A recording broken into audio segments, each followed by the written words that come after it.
Mouvement d'un cube sur une piste circulaire. Un petit cube de masse M assimilable à un poids matériel M glisse sans frottement sur une piste formée de deux parties. Une partie AB rectiligne horizontale et une partie BC circulaire verticale de centre O et de rayon R égale 0,5 m. On donne G égale 9,8 m par seconde au carré. 1. Exprimer l'intensité R de la réaction de la surface circulaire en fonction de M, R, G, θ et la vitesse VB en B.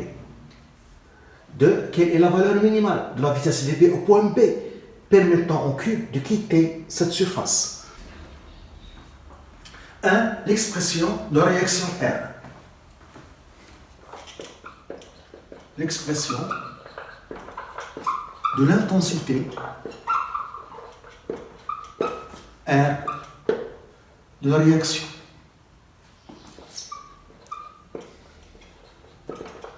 De réaction de la surface circulaire.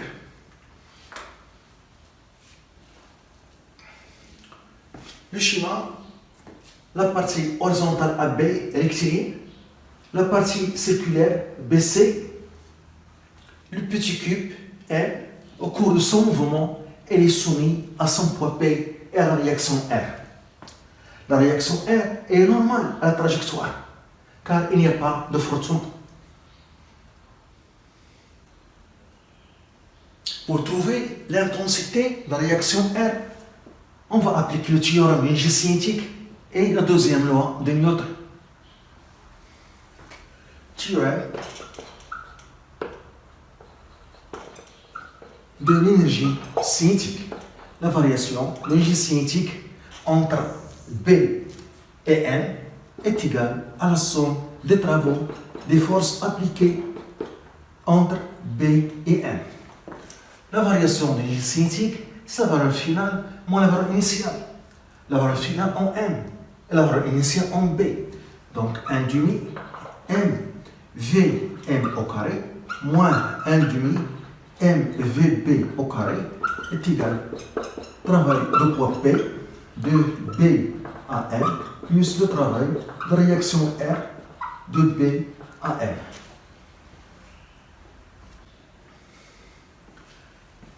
Le travail de poids P de B à M égale.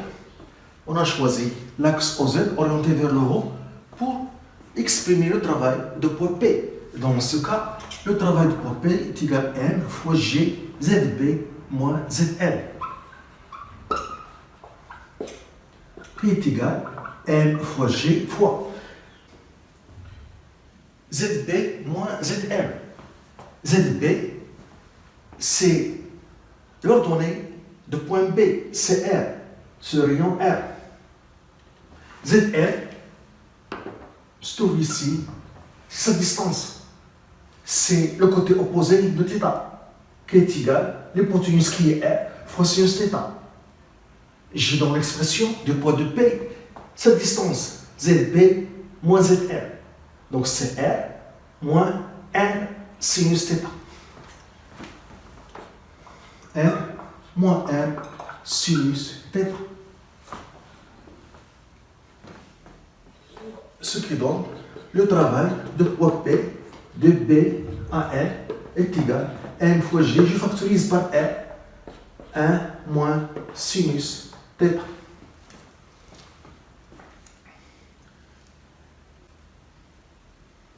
Le travail de réaction R. J'ai ici une trajectoire circulaire.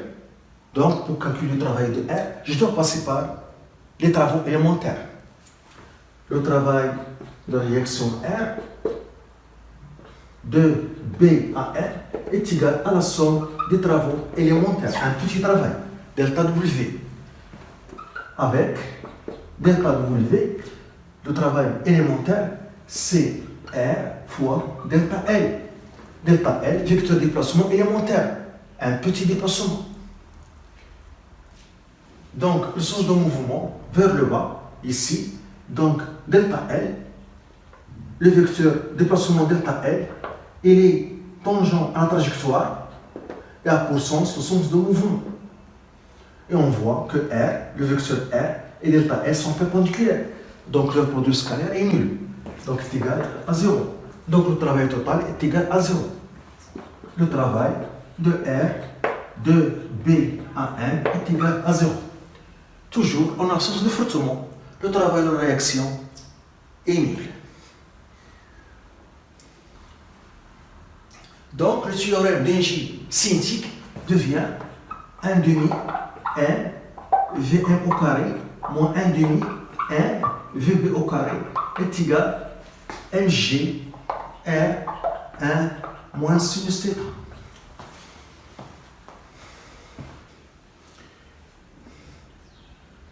On peut écrire cette équation de cette façon.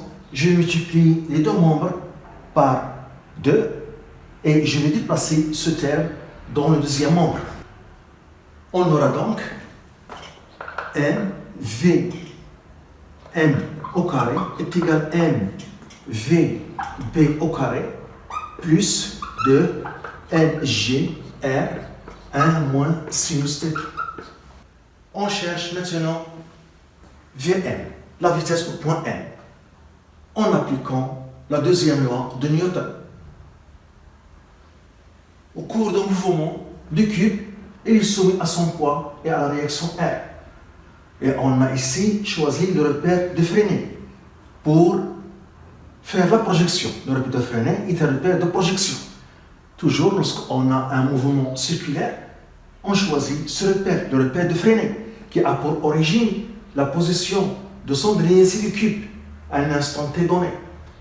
Et il est formé d'un vecteur unitaire U tangent à la trajectoire et à pour sens de mouvement et d'un vecteur normal N vers le centre du cercle et perpendiculaire au vecteur unitaire tangentiel U. Donc on applique la deuxième loi de Newton. Deuxième loi de Newton. On a de force P plus R est égal à M à G. Et on fait la projection de cette équation vectorielle dans le repère de Freinet. Donc par projection sur la normale, voilà, orientée suivant N, orientée suivant le vecteur unitaire N, on écrit Pn plus Rn est égal à M à N. La coordonnée Pn est obtenue par projection de vecteur force P sur la normale. La projection orthogonale, on doit avoir ici un angle droit. Ici l'origine, G. La projection a donné cette longueur, qui est le côté opposé de cet angle. Et cet angle, c'est θ. Car on a ici l'angle θ, ce côté, le même côté, le deuxième côté, ce côté perpendiculaire au premier et ce côté perpendiculaire au deuxième.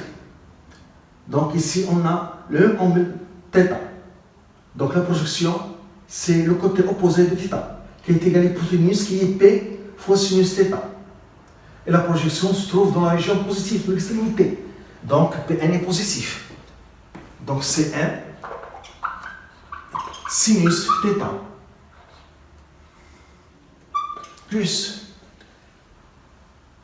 Rn est obtenu par projection de R sur la normale. La projection de R sur la normale dans toute la longueur. Et on voit que R, le vecteur R et N en distance opposée. Donc la coordonnée Rn est négative. Donc c'est moins R est égal à M fois. AN, c'est la composante normale de vecteur accélération dans le repère de Freinet, qui est égal, on est au point M, Vm au carré sur le rayon de la trajectoire R. Et je remplace ici M fois Vm au carré par cette expression. M Vb au carré plus 2 Mgr 1 moins sinus θ.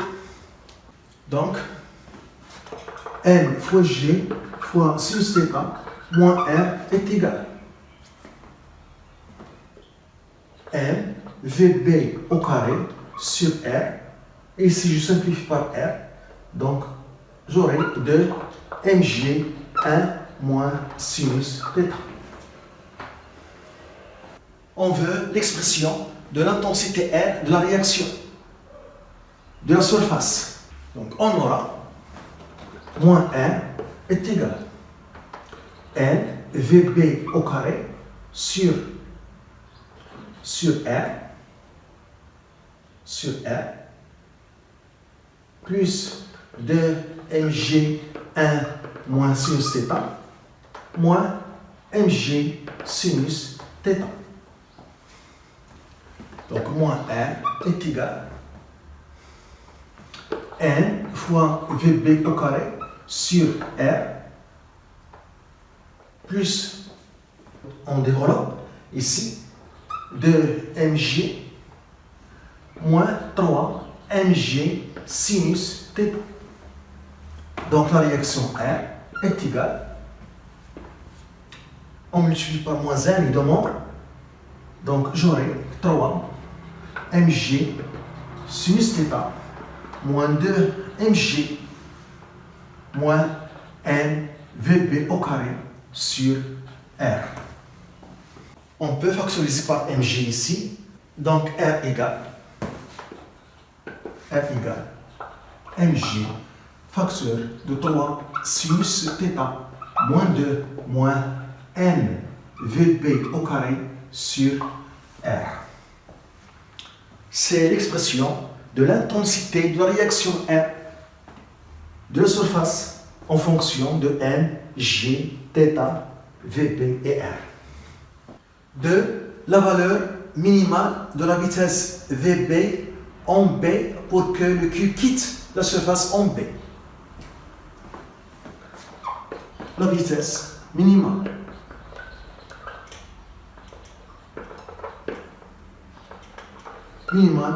de VB en B. Lorsque le cube quitte la surface, la réaction R est égale à 0, car il n'y a pas de contact entre le cube et la surface. À l'instant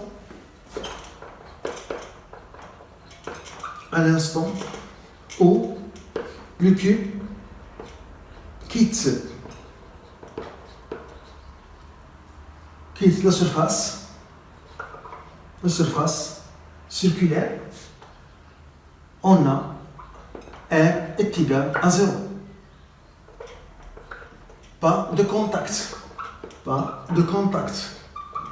entre le cube et la surface.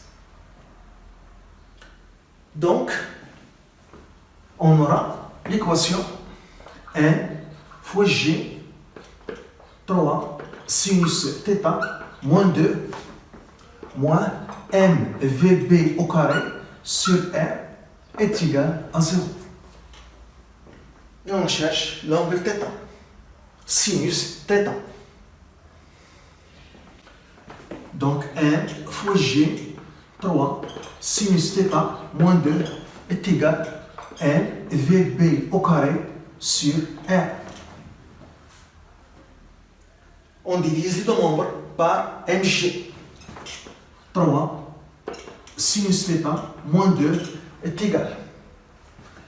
Donc, est égal VB au carré sur G fois R. Donc, sinus θ égale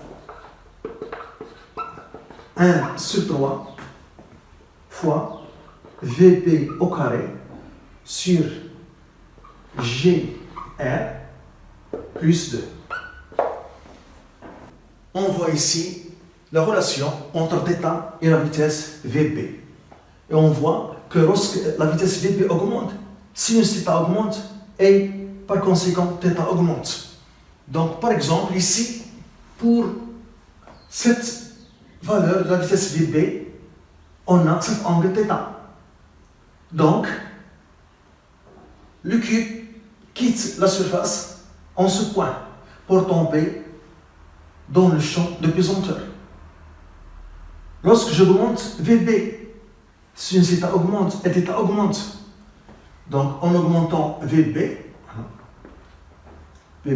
donc θ augmente, car sinus augmente. Et on aura le cube va quitter la surface en ce point pour tomber dans le champ de pesanteur.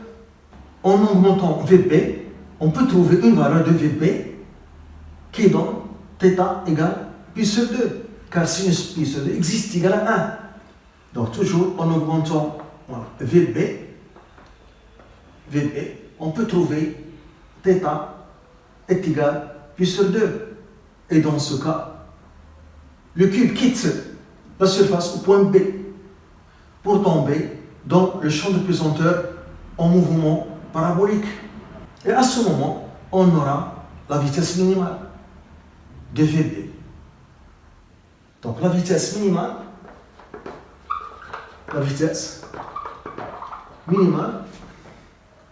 de VB correspond à θ est égal à P sur 2. Donc, je remplace θ par P sur 2. Sinus P sur 2 est égal à 1. 1 est égal à 1 sur 3. VB au carré sur JR plus 2. Donc, 3 est égal à VB au carré sur J fois R plus 2. Ce qui donne VB au carré sur J fois R est égal à 1. Donc, VB au carré est égal à G fois R. Ce qui donne la vitesse minimale VB est égale à la racine de G fois R. Application numérique. G 9,8 et R 0,5. On trouve 2,2 mètres par seconde. C'est la vitesse minimale qu'il faut donner au cube, au point B, pour qu'il quitte la surface au point B.